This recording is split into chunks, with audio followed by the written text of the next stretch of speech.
Sestrodi itu di Notokusumo ya khususnya kan memang sudah kami ajarkan untuk mahasiswa kami ya. Jadi kebetulan ini merupakan ajaran dari Pangeran Notokusumo. Kebetulan Notokusumo itu kan bagian dari Paku Alaman ya, istilahnya seperti itu. Sehingga ajaran di fakulti luhur itu memang intinya harus selalu kita ajarkan dan tidak hanya diajarkan saja. Jadi harapannya itu bisa diimplementasikan dalam kehidupan sehari-hari. Nah, khususnya di lingkungan akademis kita. Karena itu otomatis nanti ya intinya kita ini kan berbeda-beda ya Pak, tapi dengan pengamalan sestrodi itu harapannya kan semuanya menjadi harmonis seperti itu.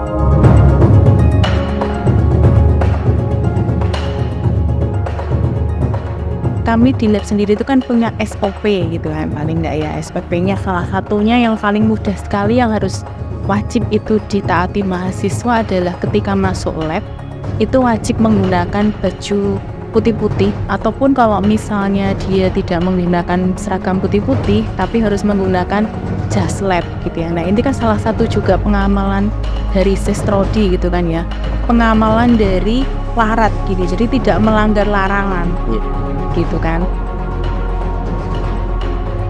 Nah terus kemudian selain itu juga mahasiswa di sini harus sabar juga, itu juga merupakan pengamalan akhlak baiknya dari sestrodi. Dalam arti di sini kita sebagai seorang tenaga kesehatan itu kan pada saat kita melakukan tindakan ke pasien itu kan harus melewati beberapa prosedur.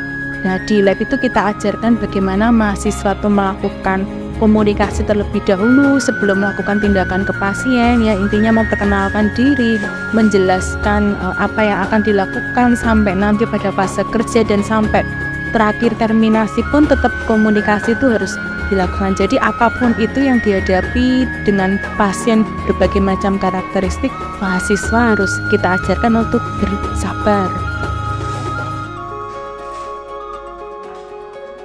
Misalnya nih dalam menggunakan alat kan kita sudah menyampaikan, jadi mahasiswa diminta untuk tidak merusakkan alat yang sudah digunakan gitu. Ataupun misalnya dilalah misalnya ada sesuatu yang di luar kontrol menjatuhkan atau merusakkan, ya dia harus jujur untuk menyampaikan ke kami bahwa dia melakukan tindakan yang istilahnya merusakkan alat di lab gitu kan. Memang itu ada peraturannya ya, kalau memang rusak berarti mahasiswa harus bertanggung jawab. Ya alhamdulillah selama ini mahasiswa dalam hal untuk pengamalan sestrodi di lab baik sejauh ini ya.